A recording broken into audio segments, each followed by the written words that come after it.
Solingi o s'abonner au betika point. Kilongo TV. Kilongo TV. Toza awa na matanga ya lisikuna awa na matete. Tomoni visite ya pasteur de la foi, l'évangéliste international, le porteur du Christ, Ndenge Makomi Lobi. Mieux vaut aller dans la maison de deuil que dans la maison de festin. Et Sengo Akagula mawa elongo na libota ya sœur Lisi Kunda wa tiki biso passe na motema kasi sœur Lisi azalaki mosala na Nzambe asaleli Nzambe na loyembo bandaki bolenge na ye kino kotika biso yango totomboli kaka Yesu Masiya Nazareth Nzambe solo pe abomoi azwa na elo kumu tolanda reportage na biso ya lelo.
Papa nangai kombo nani boandani na mama Lisi o atiki biso kombo nangai mama Louise na sœur Lisi bapegi baza baleki tokutai na tokola na bango ngana zali na quartier Mai Ndombe bango ana Mandina terrain oyo ozomona ezalaka ta na nzete moko te ezalaka vide biso pe na Mai Ndombe ekolo nga na pesi mokongo ekola ba fille ezalaka na clôture te. Alors soki na teleme pa na biso nazomona bango. Alors ba mama na biso bazali kotenga na coin wana. Ye ekolo wana ya ba mama na biso. Bon. Dona mama oya bango na mama yanga. Bango nyonso bazali koteka na coin na ekolo. OK. Donc kokola ya bana oyo. Soki ba jeune fille ya lelo. Bakozwa ndakisa na bango. Vraiment mboka Kongo eza malamu. OK. Bana moko bakola na simplicité. Pegi azali toujours kotambola na guitare na ye. Chamo komona bango libanda. Chamo komona bango na kata lisanga ya bato. Moi via loyenge. Eloko te. Bazala même na via loyenge. C'est-à-dire bakola ba sœur mon modèle na quartier. Bakola ba sœur mon modèle do baleki moko modèle na kata quartier. OK. Vraiment na lobaki likambo soki na lobeli yango te. Namone ozala mabe. OK. Donc na yeko témoigner pour na kunda sister, pour na leki na nga Lisi. Vraiment soki ba yembi ya basi ya Congo. Ba kozwa ndakisa na bango. Mboka Congo ebo. Yebisa biso nanu Nzambe atombolaki bango na loyembo esali ke bakoma pe référence ya basi. Mais ndenge matanga ya Lisi ezoleka yo monde. Matanga soki mutakufi matanga elekaka. Protocole bateki ezoleka bien, ezoleka kitoko puisque to perdre déjà mutu. To perdre déjà donc leki boza ina kata ba leki donc to perdre matanga na ye duta e bandeli kino lelo kino suka na yebi ke Nzamba za kati na biso. Puisque basalela ki Nzambe. Alors comme basalela ki Nzambe, ba oya Nzambe ba yokisa masoni. Donc c'est ça. Merci beaucoup na ba fanatique na ba onyo solo bini. En tout cas toza musika na Nzambe te. Nzambe asalaka we ezali volonté na ye. OK. Soki volonté Nzambe esalaki te akoye kokende te. Mais comme epai ya Nzambe, Bible elobi ke Nzambe asalaka mabe te. donc oyo esalemi bazwa toujours makasi baza toujours soudé na nzambe bakontinue koyembela ye vraiment biso mpe baoyo tokontinue kokumisa nzambe tokontinue mpe koprie mpo na libota oyo kunda sister surtout mpo na pegi amimona ye moko te me yesu azalaka deja kati na bango alors yesu wana akomatisa ye lisusu koleka vraiment nakumisi nzambe ok merci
Comment tu ne dois pas poser de cheveux?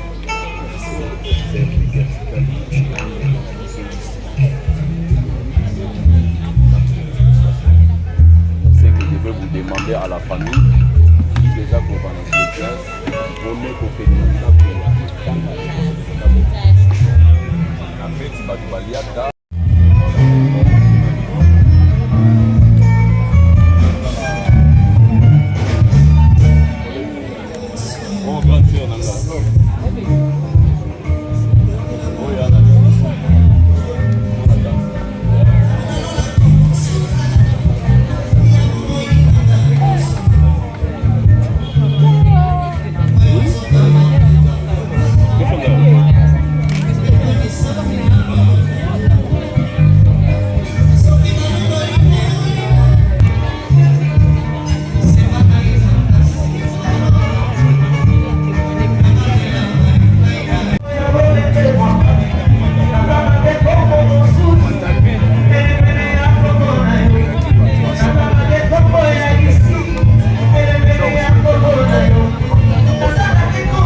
Yes.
On a parlé du peuple à cause de la foi 9e édition, chiffre 9 et chiffre yata. Balobi 9e édition, le 20 et le 21 juillet, Awa, l'esplanade a parlé du peuple. Des fois, tu as Awa, tu as de l'Ankolo, et le Mona Kolo, l'évangéliste international, le révérend pasteur Jean-Paul Maata, l'homme de la foi. Le 20 et le 21 juillet, à cause de la foi 9e édition. On a bien guiné à la place en Tosa. Aux âmes qu'il y a Potosa, Bongamaga déjà Yaka Kinshasa, le 20 et le 21 juillet, à cause de la foi, on a parlé du peuple. On a déjà possession, possession, les prophètes internationaux, Mikolo Bagobianga, révérend prophète, mais qu'on a possession ici au palais du peuple. Donc, on a l'évangéliste international, le porteur du Christ, l'homme des chiffres. Pas notre père, pas notre père, Bisso Yeyo, Tozana Baon Awa. Basi ya kontima tozana bango ba les hommes de la foi. JFC. Bisika mo ya motala ndenge na kozwa possession. Tala ndenge na kozwa possession à cause de la foi 9e édition. Awa l'espace oyo l'esplanade ya palais du peuple. Nazanga te. Bongamaka yaka. Peu importe ba problème aux ana yango. Eza problème à maladie, ya santé. Onga na zwaka visa te, nga na zwaka mukanda te. Talanga ba problème kili. Bakanga na famille, ba yaka awa kokozwa délivrance poto ko bondela et le monde l'évangéliste international, le révérend pasteur de la foi. Toko bondela pe ko tatola bonheur na Nzambe. Oma loboko na Nzambe. Yaka na kontima. Tambulaka na kontima, mema famille, mema bandeko na yo, mema libota mbabo yeto sambela.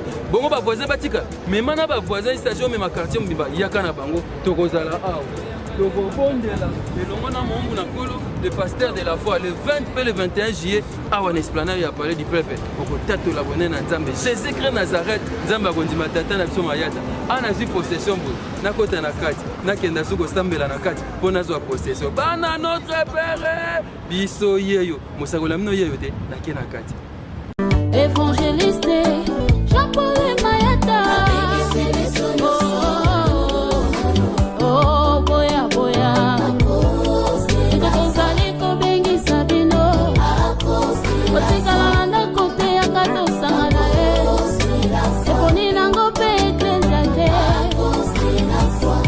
Mikolo, solingi osabone, obetika point.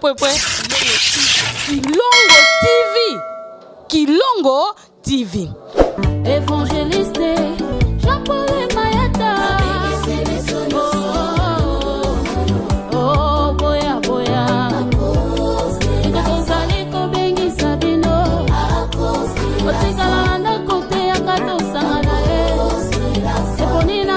Agence FB Business International. Otindi Biloko. La vérité, FB International balobi le 27 au va clôturer conteneur, c'est-à-dire va prendre un conteneur pour aider Kinshasa. On a mutuka, puisse voiture à monter, moto, vélo, par carton, bilamba donini, contacter papa Fiston Basende pour FB International et yaka na assurance nyonso.